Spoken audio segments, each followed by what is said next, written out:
So here we go again with the Chalk and Talk series. Let's talk about perception because we mentioned it in some of the other videos. And of course, our perception is really the building blocks of our experience. That's what our perception contains, amongst other things. If we were to sort of put let's say a human face on here or a human head, you'll have to excuse my artistic my lack of talent, but essentially, if we were to look at perception as a model, the thing is we see the world the way we are on the inside. We don't see the world the way the world is, we see the way we are on the inside. And of course we process the outside world based on some of these filters that we're now going to discuss. And of course this influences everything we do. So if we're reacting to something, it's because our perception is in action, and we're now seeing a mirror for something that is in our blind spot somewhere. And we might not necessarily be aware of all of that, we just might feel the hijack, or we might just say, no, you're okay, that's not for me, and not even know why we're saying that. But essentially we have 2 million bits of information coming in every second into our nervous system.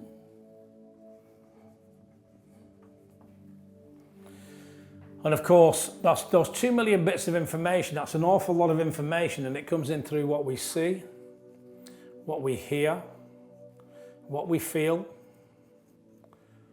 what we smell, what we taste, and what we self-talk.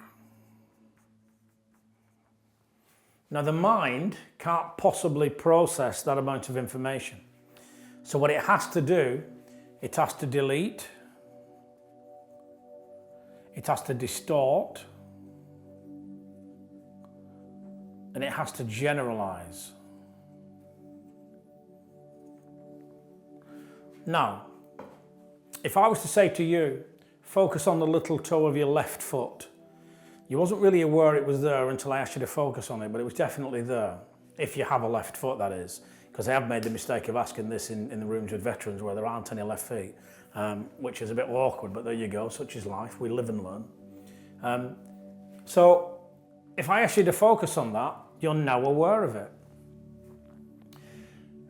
And the only reason you wasn't aware of it is because you were deleting information. It wasn't important or relevant, and it's worth remembering those things. Because your mind deletes, distorts and generalizes based on what is important and what is relevant to you. And your mind's main job is to keep you safe. So it will always tell you what's important and relevant, and what's important and relevant to you might be completely unimportant and irrelevant to somebody else. So we get 2 million bits of information coming in through the nervous system. Now the thing is, don't believe me, think of a thing that you did last week that you enjoyed. Were there any images, were there any songs, or were there any feelings connected to those? And of course there are. So there's your evidence. Now these are the building blocks of experience, and they certainly are the things that are going to influence your perspective, your perception. So 2 million bits of information coming in, we delete information. We also distort information. If I was to ask you if you're scared of heights or snakes or spiders, there are clearly people out there that are just not scared of those things. So what do you delete, distort and generalize that they don't? And of course, we generalize information to save time. We know that that we've got chairs in our house, for instance, and chairs are all different. But if we were to describe each chair individually every time we talked about it, it would get pretty boring. So we generalize and say that's a chair and everyone accepts that. But we can generalize about all sorts of different things. I remember once going to deliver training in Jamaica, and I was told that the place I was going to was very dangerous, and that Jamaicans are quite violent.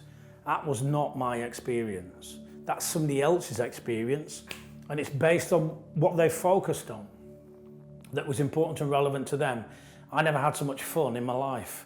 I had 6 weeks of unadulterated laughter and hard work, which are two great components if you really want to enjoy life. So 2 million bits of information coming into your nervous system, we delete, we distort, we generalize. And we end up with 134 bits per second. That's what we end up with. So 2 million minus that, that's all we're aware of.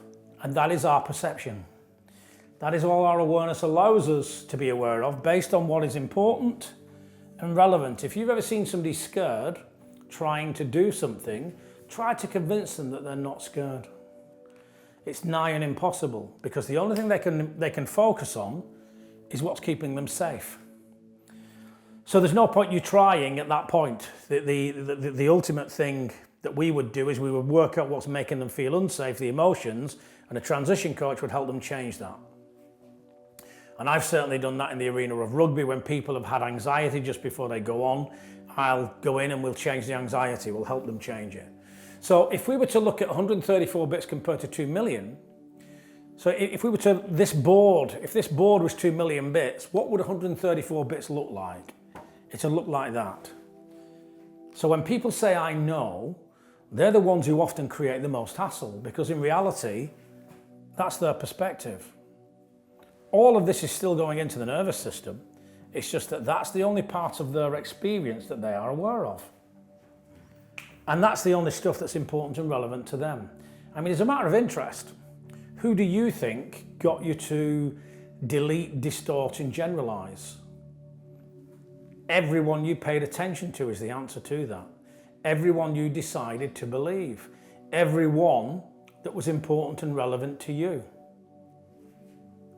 So, if this is the sum total of our experience, what happens when we've deleted, distorted, and generalized is we end up with a series of internal representations.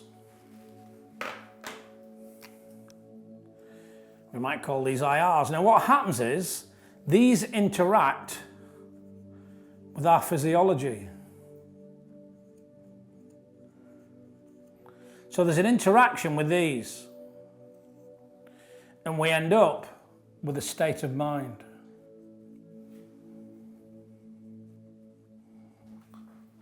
So whatever is going on in our mind at the level of what we see, hear, feel, smell, taste, that's important and relevant to us, and what we self-talk, interacts with our physiology.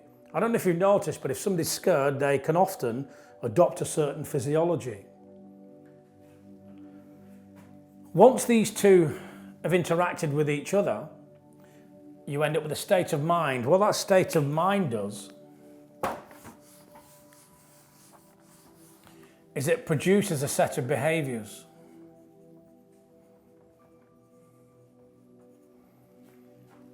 It's the behaviours that we can see, but we can't possibly know what's going on at the level of the internal representations or the physiology.